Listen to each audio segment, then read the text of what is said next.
का महीना आवे वाला बा नवरातन, चढ़त बा चैत का महीना आवे वाला बा नवरातन।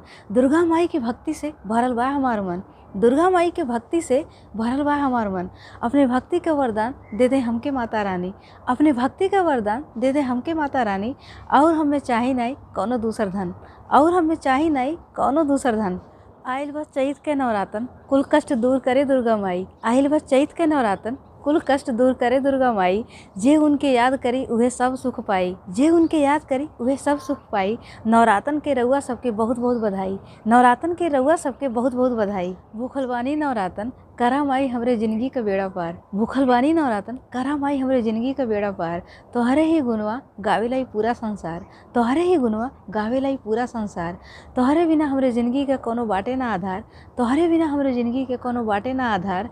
तू ही तो चलावेलू ई पूरा संसार, तू ही तो चलावेलू ई पूरा संसार। शेरवा पे सवार होके आइल बाड़ी भवानी, शेरवा पे सवार होके आइल बाड़ी भवानी।